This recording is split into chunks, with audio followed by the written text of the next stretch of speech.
उद्या खासदार केसरीचं मैदान आहे मुंबईमध्ये आणि तिथं मैदानात बकासूर येतोय आणि बकासूरचा पायरा हा टॉपचा पायरा आहे. बकासूरचा पायरा आहे छत्रपती संभाजीनगरचा लखन आणि बकासूर ही जोडी पाळणार आहे. आणि मैदानामध्ये फोर व्हीलर आहे, एक नंबरचं बक्षीस. 2 नंबरचा पायरा आपण घेतोय, एक टॉपचा पायरा आहे शेवाळ्याबांचा पाखऱ्या आणि छत्रपती संभाजीनगरचा अर्जुन. टॉपची बैल आहेत दोन्ही पण.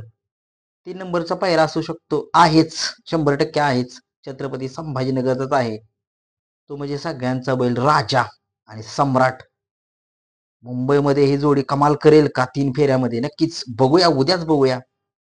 4 नंबरचा पायरा आहे आपला सगळ्यांचा लाडका वेगाचा शेवट सर्जा आणि त्याच्यासोबत पळू शकतो पिस्टन 2211. नक्कीच हा पायरा एक टॉपचा पायरा आहे. मथुर, बिनजोडचा बादशाह मथुर, याचा पायरा कोणासोबत असू शकतो? मी सांगितलं कॉकटेल सोबत असू शकतो, परंतु कॉकटेल किंवा मागच्याच मैदानात विमान सोबत पळालेला आपला मथुर, विमान सोबत पळेल एखाद्या वेळेस. एका अंदाजित पैरे आहेत. घरनिकीकरांचा राजा कोणासोबत पळेल? तुम्हाला मी सांगितले घरनिकीचा राजा हा द्वारलीकरांच्या हरण्यासोबतच पाळणार आहे आणि अच्युत ड्रायव्हर गाडी चालवणार. नक्कीच बघूया. आपल्या सगळ्यांचा लाडका बैल सप्तहिंद केसरी सुंदर, कोणासोबत पळू शकतो? सुंदर हा मला वाटते वजीर सोबतच पाळणार, कारण तुम्हाला माहिती आहे तात्या घरचा साज पळवतात, ते कुणाला पैरे पण मागत बसत नाहीयेत. नक्कीच.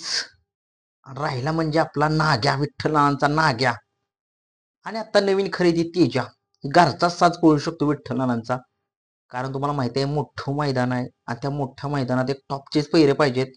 तेजा पण चांगला पळतोय, नाग्या पण चांगलाच पळतो. नक्कीच हे तुम्हाला टॉपचे पैरे सांगितलेले आहेत मैदानामधील. जर तुम्हाला जर पैरे माहीत असतील तर तुम्ही कमेंट्स बॉक्समध्ये नक्कीच सांगा. धन्यवाद मित्रांनो.